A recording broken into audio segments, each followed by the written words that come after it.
Proyekto ni Miss Catherine Bernardo, bakit tila baga kansilado? Ang lahat ng yan, but before that, if you have a time, let's watch this Inang video Olivia M. clip. Lamasan. Inang! Hello! Yan, Inang. Taong 2023 nang i-launch ng Black Sheep Production ang tinaguri ang isa sa pinakamalaking proyekto sana na gagawin po nitong si Miss Catherine Bernardo, ang Elena 1944. Ngunit sa kasalukuyang panahon, ngayong taong 2026, napagdesisyonan ng Black Sheep Production at ng Viva ay ng Star Cinema na hindi na nga po nagkaroon po ng malaking changes or na shelve. So parang medyo kakaiba yung word na ito, para lang po sa kaunawaan po ninyo, ang Elena 1944 ay inaabangan ang pelikulang historical na di umano'y pagdidipikta sa buhay at sakripisyo ng mga Pilipinong naging comfort women noong panahon ng Hapon, Japanese occupation sa Pilipinas. Ang pelikula ay isinulat mula sa Palangka Award-winning screenplay ni na Patrick Valencia at Enrico C. Santos at sinalubong ng malaking interes ng publiko nang ito ay unang i-anunsyo. Sa ulat noong March 2023, inanunsyo na ang pelikulang ito ay didirect ng kilalang direktor na si Miss Olivia Lamasan at ang isa sa mga bida nito ay si Miss Catherine Bernardo.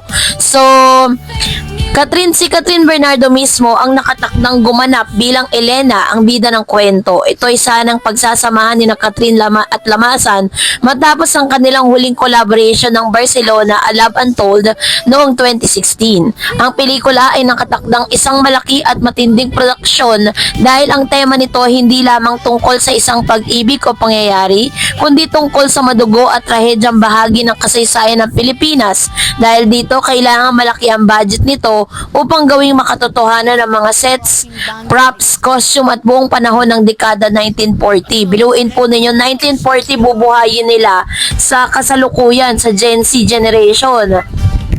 So, ang tanong ng marami, ano nga ba ang naging posibleng dahilan kung bakit na-shelve or posibleng na-shelve ang Elena 1944? Ayon sa pinakabagong balita mula sa Lion Here TV, January 8, 2026, kumakalat ngayon ang mga rumor or haka-haka ng pelikulang Elena 1944 ay maaaring hindi na itutuloy o na-shelve mula sa kasalukuyan.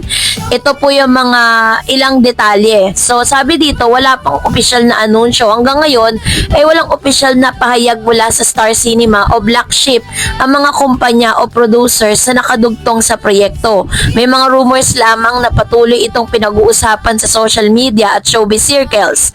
Ngunit wala pang kumpirmadong statement mula sa mga taong hawak ang paggawa ng pelikula. So, meron po kasi mga pinagmula ng spekulasyon. Ang pinag-uusapan dahil kung bakit posibleng hindi matuloy ang pelikula ay ang budget constraint o kakulangan sa pondo. Ito ay dahil sa laki ng production na kinakailangan, ang detalyadong set, design, period, costume, props at iba pang historical elements. Bagay na nagiging sanhi ng malaking gastusin. So, parang pinaka-major reason pala rito is hindi yung magiging character ni Miss Catherine, kung hindi is rin sa mga major concern is yung production cost.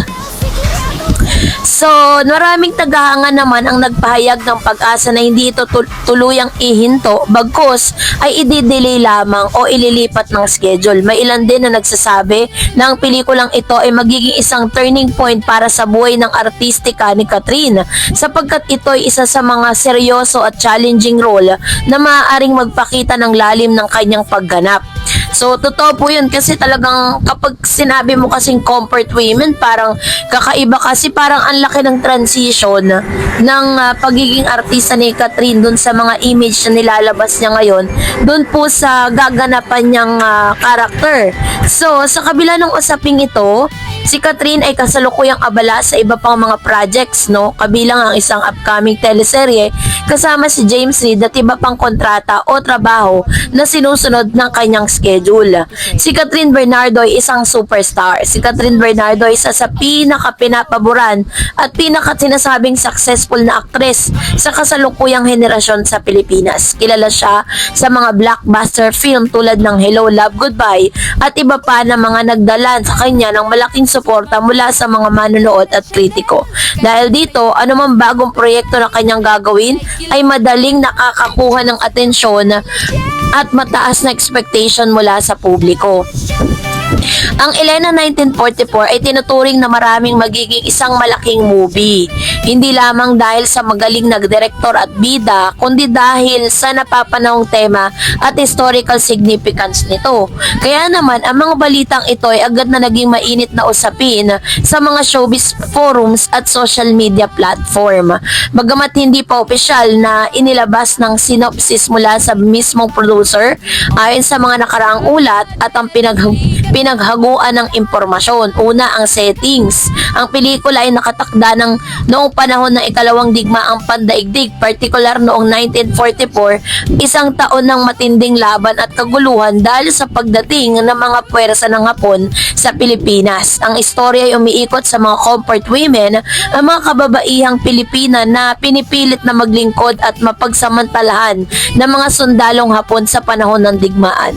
Ito ay isang tema na madamdamin, masalimuot at puno ng trahedya at hindi karaniwan sa mainstream ng pelikulang Pilipino. So kapag inilabas po ito, maaaring hindi po ito magiging rated G. Baka rated PG to, ganon. Kasi ganon katindi yung mga eksena na pwedeng gawin. Tsaka parang feeling ko lang, hindi pa rin handa ang ilan sa mga fans si Miss Catherine na magkaroon ng malaking transition sa kanyang image bilang isang very classy, no, na isang artista. So sabi po dito, si Elena ang ipinangalan bilang bida ng pelikula, isang karakter na magkakaroon ng malalim at emosyonal na journey sa gitna ng digmaan at paghihirap. Ang papel ay tinuturing na isang malaking hamon para kay Catherine Bernardo dahil ito ay malayo sa mga karaniwang romantic o light roles na dati niyang ginagampanan, which is true, diba? Very light lang kasi yun eh. Pero kung ngayon ay talagang magkakaroon ng ganito, ang laki po, no? Talagang sobrang big yung difference. Si Olivia Lamasan ay isang respetadong direktor sa Pilipinas Cinema na may pelikulang critically acclaimed at cinematic na laan sa malalim na storytelling. Ang pagsasama nila ni Catherine ay inaasahan ng maraming kritiko at manonood bilang isang pagpapatunay ng paglago ni Catherine bilang isang artista. Kaya naman hati po yung damdamin ng ilang mga fans si Catherine. Meron pong mga gustong ituloy kasi nga naman this is gonna be a big change or breakthrough para po kay Miss Catherine doon po sa kanya pong bagong karanasan dito po sa nasabing movie. Dahil sa mga ulat na kumakalat online, naging mainit ang diskusyon sa social media. So doon, narito pong ilan sa mga pananaw. Sabi din sa positive na pananaw, maraming umaasa na wag itong tuluyang isara bagkus ipagpaliban.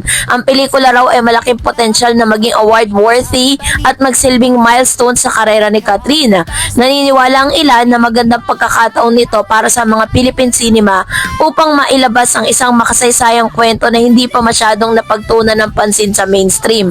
Narito naman ang negatibo. Sabi dyan, may mga ilang nagtatanong kung si Catherine ba talaga ay angkop sa ganitong seryosong role at dapat bang ibang actress ang kunin para dito dahil sa karakter ng pelikula at tema nito.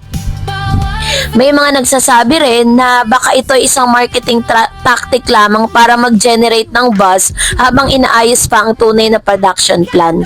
So, hindi pa nga po na ipapalabas at wala pa pong synopsis or wala pa pong pinapakita mga teaser.